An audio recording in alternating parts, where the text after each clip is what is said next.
Yes, it is sugar, and you won't believe how much of it is in your diet. Researchers say the average American downs 152 pounds of sugar every year. So why do we love it so much, and how can we burn it all off? The Morning Medical Update starts right now. And good morning, everyone. Glad to have you with us. It is Thursday, April 28th. Thank you for joining us here on Facebook, YouTube, and on Twitter. Coming up later, what are the best parts of Kansas City? Out-of-towners attending the NACDOPAN Cancer Conference here in town. They're going to share some of their favorite spots here in Kansas City. We'll hear from them in just a bit. At 8:15, Dr. Hawkinson joins us with our latest COVID count and headlines. But first, who doesn't enjoy a muffin or a donut to get the day going? Why must we do it? The reason we have become so addicted to sugar and the best ways to burn it off. We're going to get those answers for you here coming up in just a bit. So get your questions sent in to us on YouTube, Facebook, and the Medical News Network. You can find links to those. Well, you know the links. They're not on your screen, but send them in. All right, everything here looks really good. You can see yummy stuff right here. It's a bunch of sugar packed right here in all of our favorite things. Lots of processed foods contain sugar, as you know. It is the most popular ingredient added to foods in the U.S. In fact, Americans are eating an average of 42 teaspoons of sugar each and every day. Soft drinks, of course, are responsible for most of that added sugar. And do we have the chart, guys, that we want to show where most of the added sugar comes from? We got that? Okay. So we mentioned that soft drinks, tea, breakfast cereals, candy, baked goods, you name it. That's all the bad stuff, but it's all the stuff that we love. So when you see a chart like this, it's clear how we eat so much sugar in just one day. It can be tough to put it down mentally. It's hard to put stuff like that down. You may be surprised to learn that many of our trigger foods are engineered to have this effect on you. Alexis Del Cid has that story.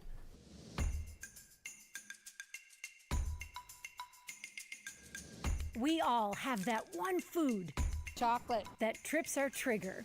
Pizza. Chips. Lay's potato chips got the commercial right. You know you should stop. chips. Sour gummy worms. Once I opened the bag. And you just can't. I can't stop at just one, even if I hide it somewhere in my house. I get to the point where I know I'm full and I just keep eating. Do you feel regret when you're done? Oh yeah, definitely. So what is happening in our brains to make us keep eating even when we know intuitively we've had enough? Why do we keep going, knowing we're not going to feel good when we finally do finish? It's no accident, and you are not a failure. It is intentional, and there's a name for it, the Bliss Point. The point in which food manufacturers pour just the right amounts of sugar, salt, and fat into all the foods we love, overriding our body's natural mechanism that should tell us to stop eating. The Bliss Point is what keeps us going back for more and more and more, and it can have devastating consequences. Why we love sugar so much, why we can't say no. Clinical psychologist Dr. Greg Nawalnik, and of course, Chief Medical Officer Dr. Steve Stites. How are you guys doing today? Great. Good. I think I need sugar. I know, right? I just, so we got to talk about this. The Bliss Point. I mean, I think we've heard about, it makes sense that companies would inject something that would make us want more, Dr. Nawalnik. But to hear that word, the Bliss Point, does it make sense to you now? And help us kind of understand what it's doing to us. I mean, it does. It basically is hot wiring our pleasure center. So when we think of the Bliss Point, it's a combination of three ingredients. It's sugar, salt, and fat. And they've figured out a way to get basically the optimal levels of each. And it's a additive effect. So basically, ironically, additive for additives. But they try to mix at least two, maybe all three, if they can do it, of these ingredients together to basically trigger this dopamine release, which is the neurotransmitter that's involved in our reward center of our brain. And so it's basically like you have one bite and your brain's like, woo, that was cool. And then it wants to do that again. And it's essentially the same, reward center that's involved in, addiction for actual like substances. Also, great experiences that we share, and just any sort of reward. Well, and think about it, because I can stop eating my steamed broccoli. I mean, I'm like, okay, I'm going to choke this down. But for some reason, you're right. I keep going back for more and more and more. So you're saying it's not just physical because it tastes good, but it's happening in the brain? Correct. Yeah. Wow. Okay. And it tastes good. And It does. I know it does. It tastes good, feels good, and also there's a bit of like, I shouldn't be doing this. Oh boy, Right. that comes in too. Well, and then there's just marketing genius behind all of it, because I think we all fall into that. But certainly during a time of a pandemic where we're looking and turning to comfort, I'm going to talk about some of the medical effects on this on our body in just a second. But just during a pandemic, we turn to food. I mean, is it because we're sitting in our houses, or because it really brings comfort to our lives? Well, there's a couple different pieces to that. One is, yeah, sure, we want to self-soothe in any way that we can.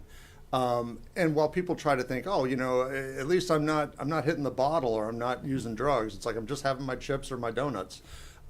It does have a long-term effect and impact. And, and the reality is that this also kind of goes back to caveman evolution, where stress was associated with either a food scarcity or that you were about to become something else's food.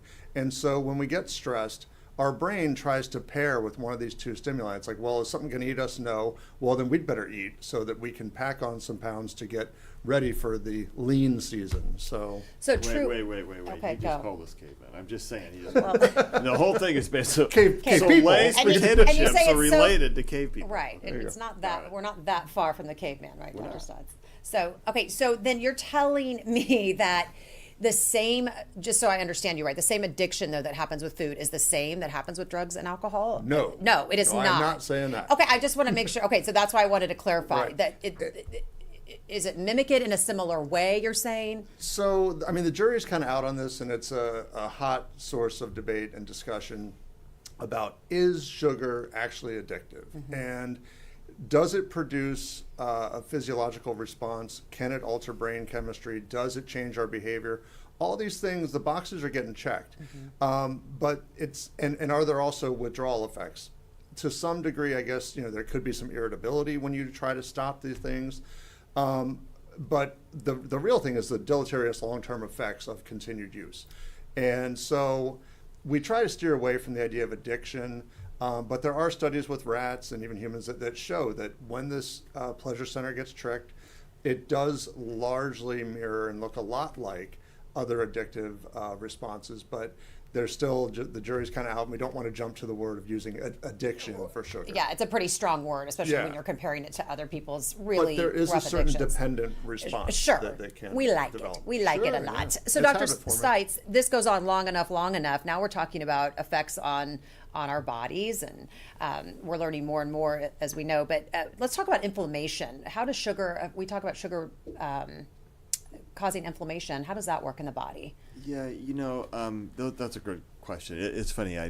Preparation for the show, I was rereading some of the information about sugar over the years, and about every 3 years we change completely our belief about what sugar is doing to us, and it's almost always a bad conclusion, but the mechanisms. It was before simple carbohydrates like just pure granular sugar. Yeah. Which you seem to have a lot of on your I desk do. here, It's Jess. all mine. Was really bad for you, and it could Right. cause inflammation in your body, which can lead to problems with end organ disease and kidney disease and heart disease and lung disease and brain disease and basically body rot. And so then it became, well, really other studies say, well, look, it can also be true with complex sugars. The problem is that with simple sugars like that, the amount of sugar you get, it's so concentrated in just plain sugar. There's nothing to kind of buff it out. In other words, you'll just keep eating so much of it. Like I would eat chocolate chip cookies, which I could eat all day long, actually. But then there's these complex sugars, which may be in fruits and vegetables. Well, there's other stuff in them. There's water, there's fiber, so you won't eat quite as much of those. It's a little more challenging to get a whole lot of it. So at the end of the day, I think what we can really say about sugar is what we say about everything else. All good things in moderation. Right. As long as you're willing to have some limits on it, the entire bag of Chips Ahoy chocolate chip cookies is probably not good for you. 2 or 3 Newsflash. a couple of them. Yeah, okay, fine. And in fact, after this episode today, I'm going to go get a chocolate chip cookie in the darn cafeteria. You've mentioned this 4 times now. I'm going to eat it. Okay. I am going to eat it. But I also know that there's some, actually in the New York Times this morning, they were talking about some research that looked at sugar and causing migraines, right? Simple sugar, does that cause migraines? Yes, it does. Research in 2018. Wow, research in 2020 says, well, maybe it's the symptoms you get before you have a migraine that makes you feel sick, and you want something kind of easy, and then you start eating more sugar. So which one came first? Right. Or I think at the end of the day, what we're going to learn, Jessa, the answer is yes. It's the same thing every time we have a big diet fad, right? What's the latest diet fad?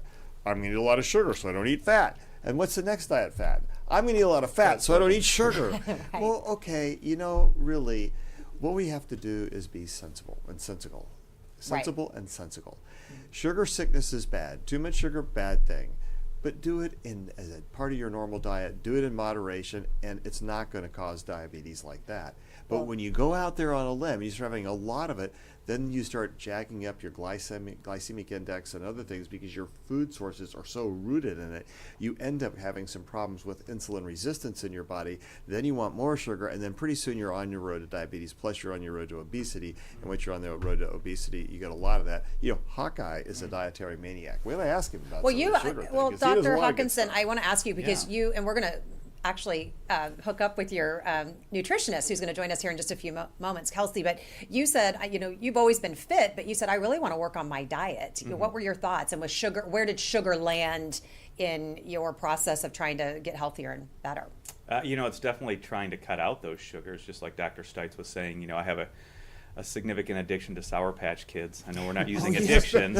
Cherry sour drops from the Cherry Republic. But Holy all cow. of those are good. So I think it's overall just trying to reduce that sugar, also reducing the fat. I think, diet in moderation, just like Dr. Stites said. I think one of the most healthy diets that we continually hear is that Mediterranean type diet with certain oils and nuts and protein like fish and lean meat is probably the healthiest, but it's all in moderation, but it's also in that combination with physical activity, which is extremely important. We'd have to talk to our endocrinology colleagues, but I think a lot of it is when you have excess sugar, that hemoglobin A1C is kind of that measure of that, and that's what a lot of diabetics or pre-diabetics monitor. But I think what it is just glycosylating, meaning adding those carbohydrates, like Dr. Stites said, or adding those sugars to other areas in your body that it shouldn't be there. It just impairs function, increases your risk of heart disease, stroke, and all of those other complications as well. And you know what's really disappointing?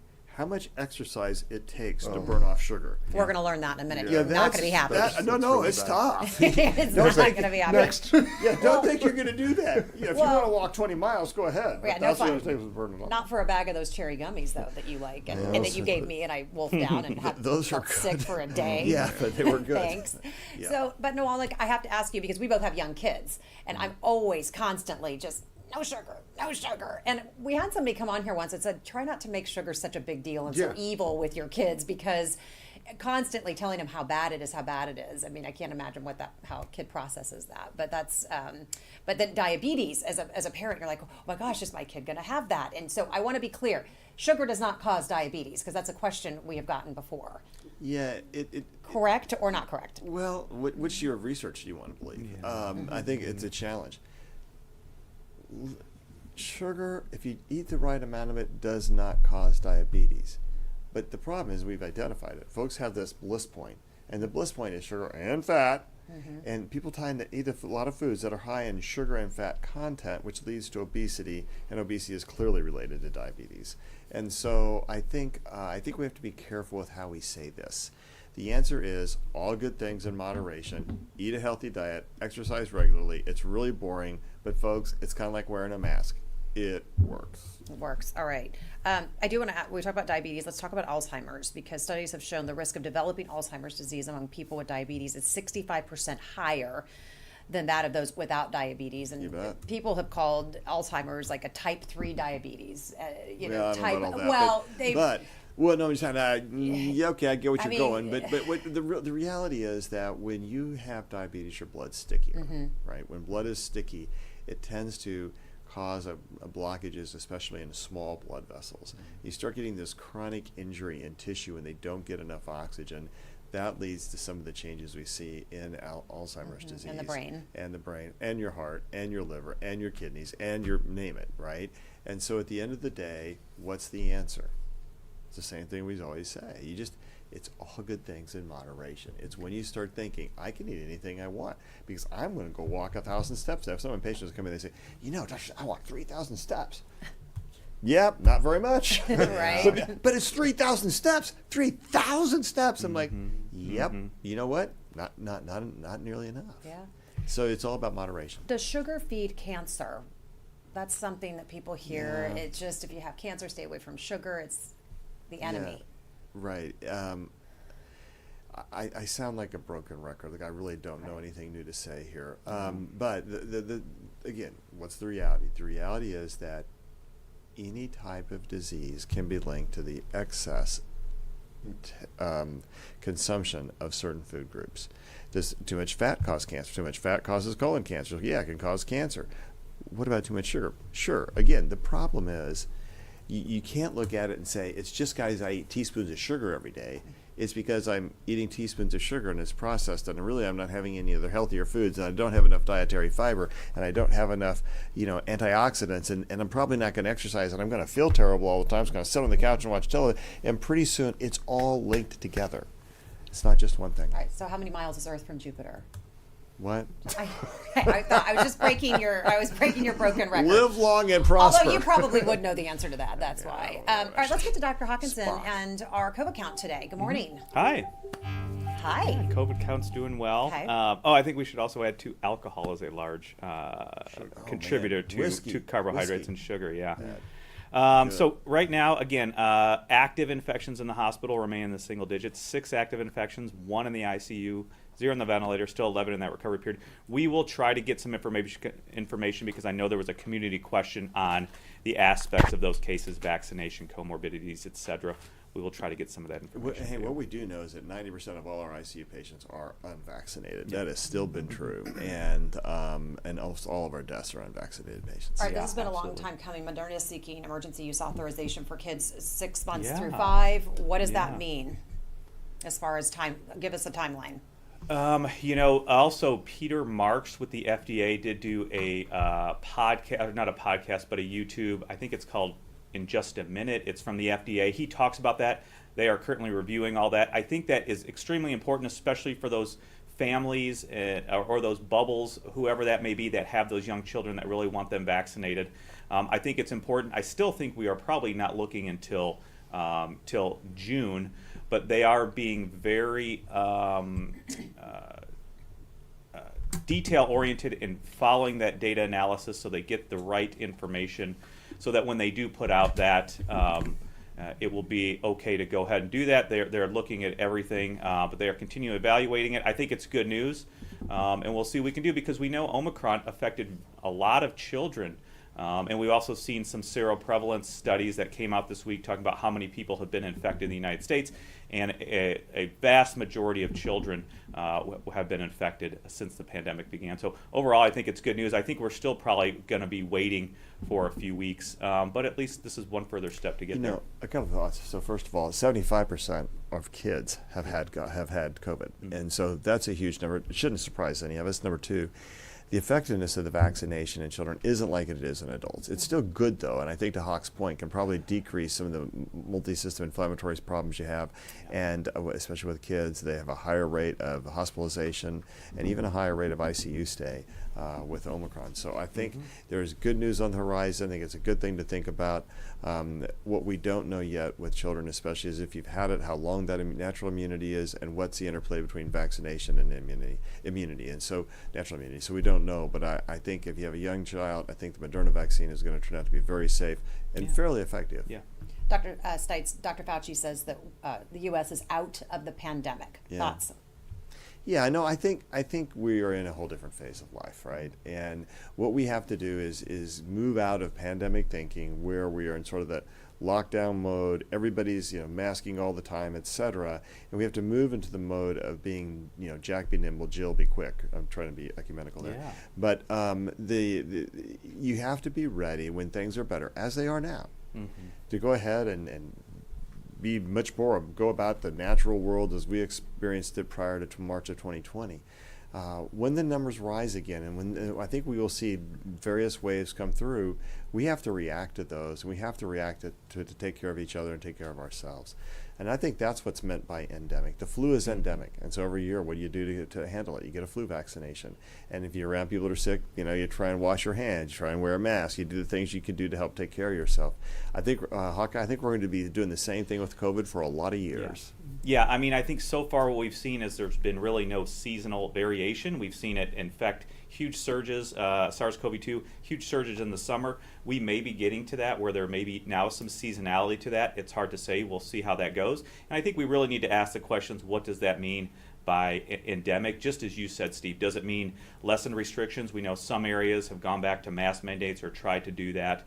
What does that mean? Does it mean supply chains? Does it mean that we need to brace for capacity issues in the hospital? All of these things are quite different. They're quite different questions. But what we are hoping is that there is enough population and individual immunity, either through vaccination and infection or reinfection, that we don't have those capacity issues in the hospital with so many people coming to the hospital, so many people go to the ICU, and of course dying. So I think that's important to understand. But just for our audience, just understand that the virus is out there, it's still circulating, and just do everything you can as an individual to protect yourself and your bubble. All right, let's bring Dr. Greg Nowalnik back in, clinical psychologist here with the health system. We're just talking about sugar, addiction, how to come off of it. So we've talked about these hidden side effects. I don't know how hidden they are, but they're, they have effects on our body and our organ and so on and so forth. But I want to ask about sugar and depression. Any link there? Well, so, I mean, there's kind of this self-feeding cycle that can occur. With depression, the depression tends to change our cognition so that we have kind of a darker view of things, and we do tend to reach towards things that might self-soothe us somewhat.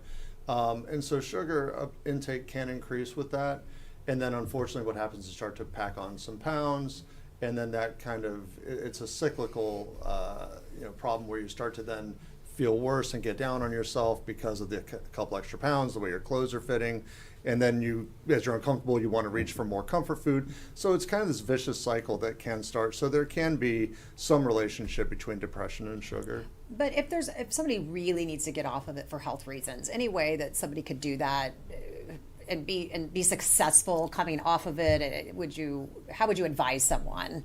Just even just mentally, we talk about Noom. I always say there's a Noom sense, that app where you have to mentally get behind it versus physically. But any advice you would give on a, Well, I think mental? number one, when we look at any sort of behavioral change, we want to try to have less emphasis on critical thinking, self-flagellating thinking, where we really shame ourselves for mistakes.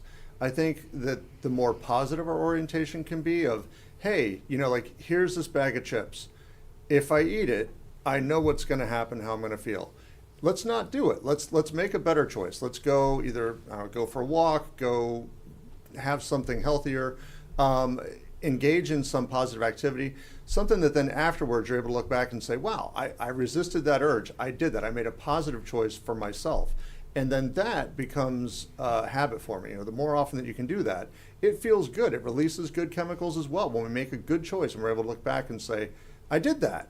And it gives you a belief in your self-efficacy, your belief for positive change, that you can actually, accept responsibility for positive behavioral change and say that I'm part of my improvement. I did this. All right, once you bring it in, you got to burn it off. So one way to burn off those calories, of course, is through exercise. So we want to get out to the Sports Medicine and Performance Center out south with Kelsey Ingett. She is joining us. Kelsey, we've been talking a lot about sugar, and now we're trying to figure out how do we get back on the right track and find that balance. So first of all, how does the body burn sugar through exercise? So there's two main energy systems in our body that create the energy that we need to exercise. There's aerobic system and there's an anaerobic system. So one common misconception is that you just will go do cardio all day to burn off your sugar. I'm going to log 30 minutes on the elliptical and hopefully I've burned off some sugar. But that uses our aerobic system, and our aerobic system in our body does not actually use sugar as our primary source of fuel. So you want to use your anaerobic systems, which your primary source there is carbohydrates and sugar. That being said, that is more of our muscle system. So if you think of strength training versus cardiovascular training, strength training is a better way to use sugar specifically as an energy source. All right, well, we're all going to sit here and we're going to let you do what you do best. And I want you to give us some exercises and tips of things that we can do if we're not able to come out to the sports medicine and performance center. Are there things that we can just do daily and incorporate in our lives where we're trying to find that balance? Give us some moves. For sure. Okay, so I'm going to show you some moves, but the biggest thing is that you want to think that you want to tax your muscles. So your fitness level is going to vary. So if you are brand new starting out, you can just use your body weight. But if you are more of an avid exerciser, you want to add some kind of resistance so that we break into that, again, anaerobic fitness system. So I'm going to use a couple easy things here that people often have at home to add a little resistance instead of just body weight. So I'm going to use my band here, and I'm going to do like 10 squats. So what I tell people is think high intensity, short duration. So it actually is doing less time, but doing it more intensely. And that's also why I'm adding resistance to that. So doing a little circuit where I did my squats there with a little bit of resistance. You can do this across your living room, lunge over.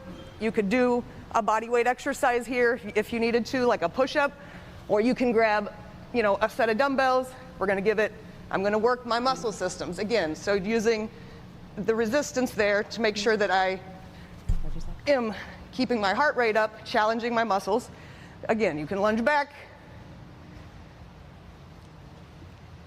create a different exercise. So doing this for even 10 minutes of challenging yourself but keeping your heart rate up is going to burn more sugar than 30 minutes on elliptical at a steady pace. So any of these moves that I'm doing, or like I said, body weight type stuff, is going to be what you want to do, whether you're at home, at the gym, in the office right there.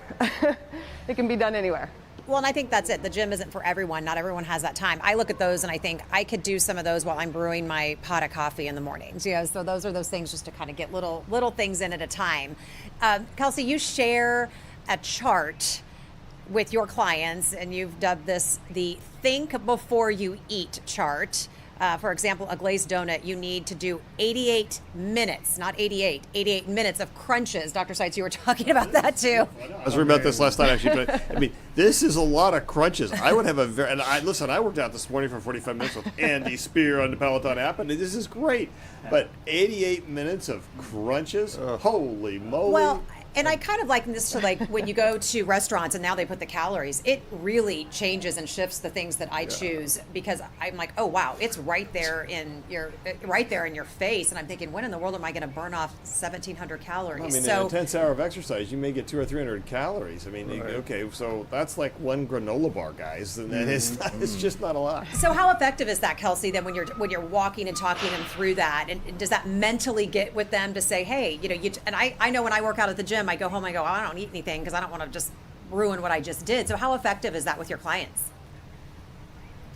So my famous saying is you can't out-exercise a bad diet, because that is a common thing that people do, is actually reward themselves. Like, oh, I went and did 30 minutes at the gym. Now I'm going to go home and it gives me a little leeway to go ahead and sit and eat this thing of ice cream, or to indulge yourself. And just like that chart shows you, it's going to be really hard to out-exercise a bad diet. Unless you are exercising 24 hours a day, basically. If 88 minutes is one thing, it's just not feasible. And so just like you guys have been saying, it's really about moderation and it's about consistency. So instead of thinking like, I'm going to exercise off this donut that I ate, it's more about consistency in a lifestyle, and so exercising daily, only eating the donuts, infrequently or occasionally. It's really about creating that balance more than thinking, let me burn this off and then I'm good, because that gets a lot of people in trouble. Well, maybe we can help this sink in for folks today. Bring that chart back up, because one slice of cheesecake, 148 minutes of brisk walking. When in the world would I have 148 minutes for that one thing? Not to mention all the other stuff. Milkshake, 72 minutes of jumping rope. Here's the one, a grande cafe mocha. Think about that. How many 87 crunches. People do this, get 2 or 3 of these a day. I mean, Yeah. holy Right. cow, that's like 2 or 3 meals right there, right? A If you think how Coke. many calories I are in do those. love my soda, but I cut it out recently. But 17 minutes of running, and I don't like running. So I like Coke, but I don't like running. So And what about that this is not bad going to work news for about me. a margarita? 60 minutes of, it's funny because you think about when you do have this kind of diet, you do put on weight. And as you get older, here's the other challenge. Your basal energy expenditure begins to go down. Your body doesn't take as many calories to run itself, and unless you change how you eat, you put on weight. I used to weigh 160 pounds. And I could eat like a pig. Now I weigh 180 pounds. I actually have to think, okay, what am I eating today? I mean, this age thing, you got to catch up to what happens to you in aging, Right. because there's a lot of change. You can folks. only hold off age for so long. Kelsey, thank you, first of all, for just showing us some simple things we can do and to help us kind of start our day out, keeping some of those things in mind. Yes. And thanks for putting up with Hawkeye. That is a That's big right. job. How's he been Kelsey. doing, by Well the done. How did he do, by the way? Did he? Oh, you're still working on it. Okay, you're working on it. Did you see him look hurt? He looked hurt when I said did you had great. put up with Kevin. I know, right? All right, so don't go easy on him. Be very strict, and get him back in shape, would you? Got it. Make him earn it, Come Kelsey. Make him on. earn it. Make him earn it. That's Yeah, right. my patient said I was fat. One of your patients said you were So- fat. All right. You don't look fat. I mean, we'll see. All right, we're going to get to some community questions here in just a bit. So, Kelsey, stay close by because we may have some for you. Do we have any reporter questions on the line, though?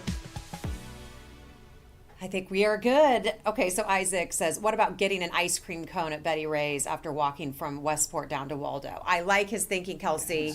What about that? At least when It's you're going to do probably in something there. to It's in some incorporate range. exercise. As long as it was a brisk walk. Right? Brisk walk. Not But an Kelsey, hour that's- stroll, not just strolling. But yeah, seriously, right. that's a good way of looking at it. Hey, I'm going to do something, but I'm going to kind of earn it a little bit. I'm sorry, I didn't exactly hear what you were saying. Well, but That's okay. Here's what it is. Think about it. Westport to so I live in that area, right? Westport to Waldo is about 20, 25 Yeah. blocks. Okay. And you're doing it twice. 50 blocks. Okay. That's a good- That's well, about 4 miles. You're there. Kelsey, what we were talking about is just kind of the incentive to say, hey, I'm going to go get an ice cream cone, but I'm going to walk with my family down to get it and walk back with it. And even though, yeah, they kind of certainly cancel each other out, if that, at least there's something mentally where you feel like you're earning it a bit, right? Correct. And I tell people a lot to not have the sugar in their house because for that reason, if you really are wanting it, you have to, and that the best way is to go for a walk, go get it, because if you're willing to do that, then that's a treat that you really are wanting that day, and you expended the energy or some energy to at least go get it, as opposed to when it's in your kitchen cabinet or in your freezer, and it's just real easy to walk over, and that's about 10 steps, as opposed to 50, a couple blocks or a lot of, so for sure, that's looking at healthy lifestyle. That's a great way to start incorporating the best of both worlds into a healthier lifestyle. If you want it that bad, you got to walk. You got to walk for it. Joe Ellen wants to know, Kelsey, how about some exercises for the crowd who is out of shape and over 70? Same thing, or is there anything less intense for someone who's maybe starting out? Yeah, so again, depending on your fitness level, first of all, I would encourage anybody that is kind of curious to look up anaerobic exercises. So if you Google search that, it's going to give you a lot of different options, and it's going to give you a lot of modifications. And so when you're just starting out, again, your body weight can be enough resistance to use our anaerobic system. So starting with squats, just body weight squats instead of a banded squat. You can start with a shorter range of motion if you have bad knees. One thing I like to do that I know I've done on some of these shows before is using your couch at home. Sit down on your couch, stand back up. Sit down on your couch, stand back up. Make that, do that 10 times, make that an exercise. You can do things like, instead of a push-up on the ground, you could do like a push-up against your wall, where that way it's a great beginner exercise that you can build up strength. You're still using those systems, but it is less impactful on your joints when you're first getting started. Yeah, for someone who maybe it's hard to get down on the ground or have bad knees or something. That's a really good idea. Joyce has a question, just a couple more community questions. Dr. Seitz, let me know if you can answer this. If a diabetic of 30 plus years is in their early 70s, loses enough weight to put them at a decent BMI, plus gets their A1C back down to 6.9, has that person improved their odds of not getting Alzheimer's? Can you make that calculation? Yeah. Because I think there's clear data that demonstrates that the better your glucose control, and that A1C is the right measure. If you get down under 7, if you can get under 6.5, then the likelihood of cardiovascular disease, stroke, heart attack, Alzheimer's, all that begins to drop. The more out of control your diabetes is, the more difficult the outcome. And for people that who are overweight and have an A1C in that 10 to 12 range, things are going to be tough. Do not expect a normal life expectancy, right? Because you're not doing the things that lead to that. Then if you want to have a longer life expectancy, first you always got to overcome your own genetics, but then you've got to really go back to our basic diet plan. Eat right and exercise well. Makes sense. All right, let's get to some final thoughts. Dr. Nawalek, first of all, you're a big bike rider, right? You've been biking back out there? I'm so ashamed because the weather, like in California, it was year round I was riding. Here, winter, I'm just like, no, I'm not doing that. So I've got to get back out there, and I will.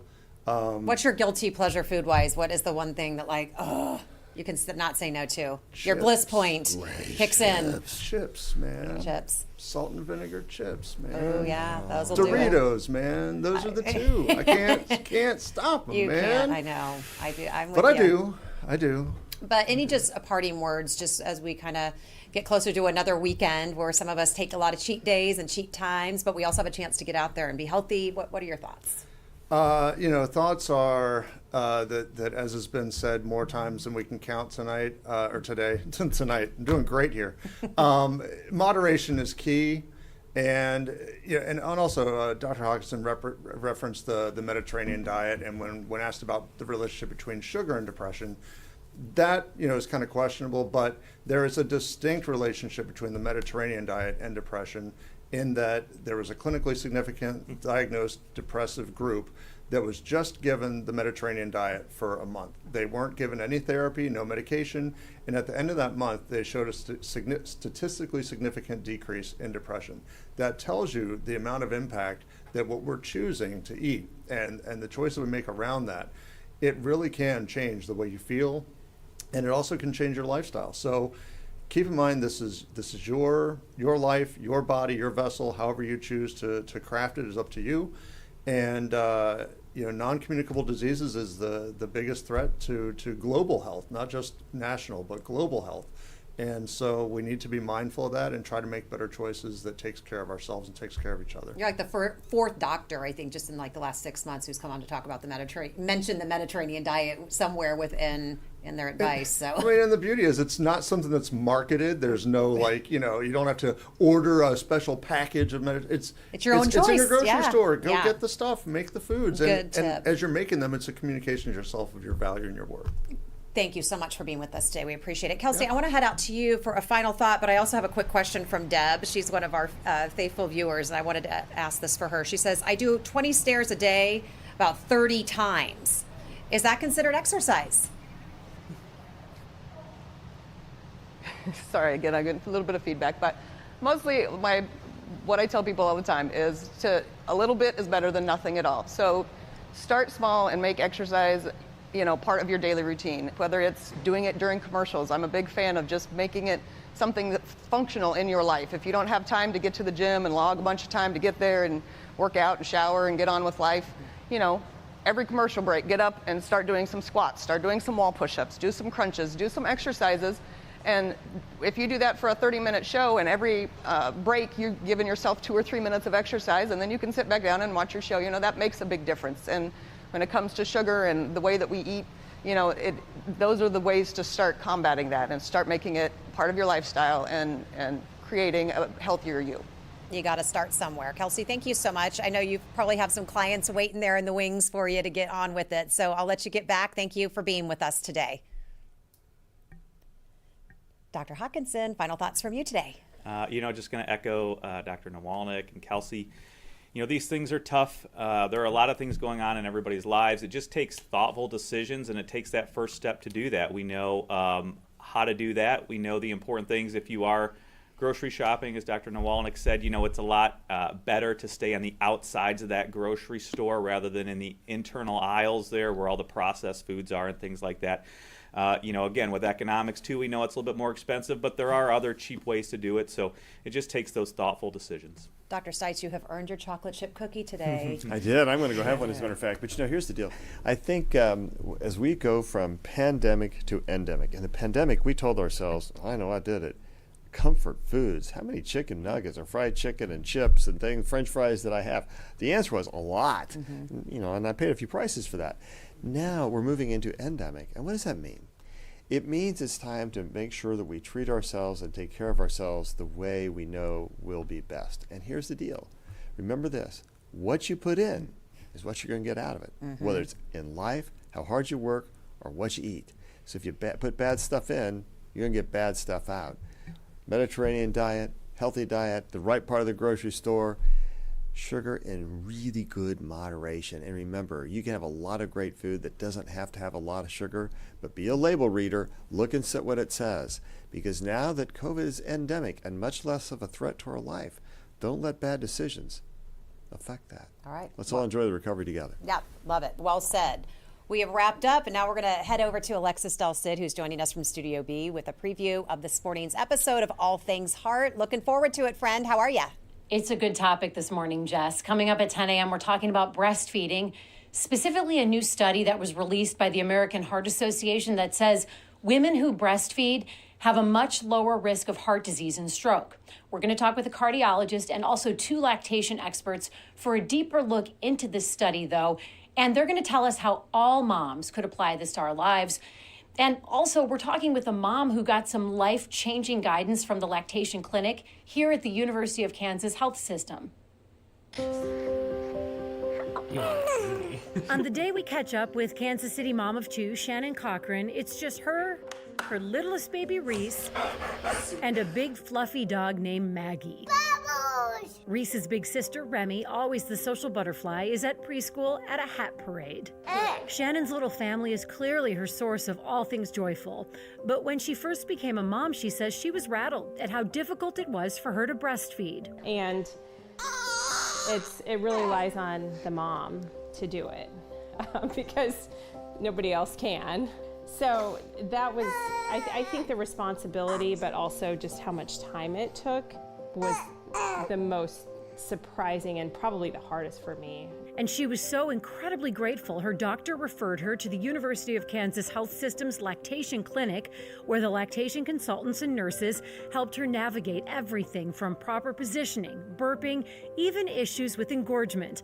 It made a world of difference for when she had baby number 2. Having the experience and the history that I did with the first helped make this a really easy transition. So when we tell Shannon about the study from the American Heart Association showing that women who breastfeed at some point in their lives are less likely to develop heart disease, have a stroke, or die from cardiovascular disease compared to women who do not breastfeed, she is happy, but she's also aware of how many other factors contribute to a new mom's heart health. The resources, having great insurance, having a job that allows me to have insurance. I'm fortunate to get a 4-month paid maternity leave, which most women do not. So Shannon has a message for the rest of the world when it comes to new moms.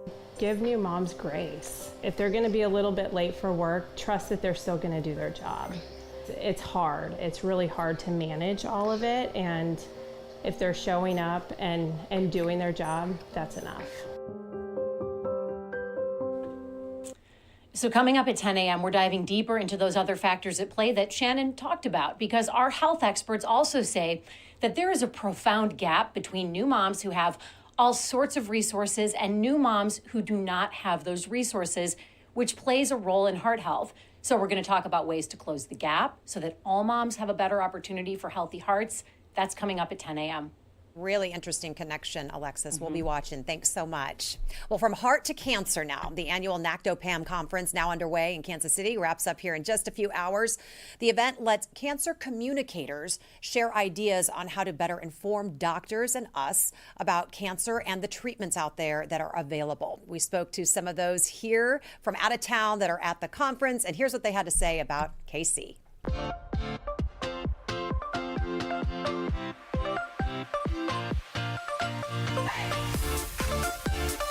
As we all know, Kansas City is a tremendous town, and we want people to come here and see what we have to offer. Good weather.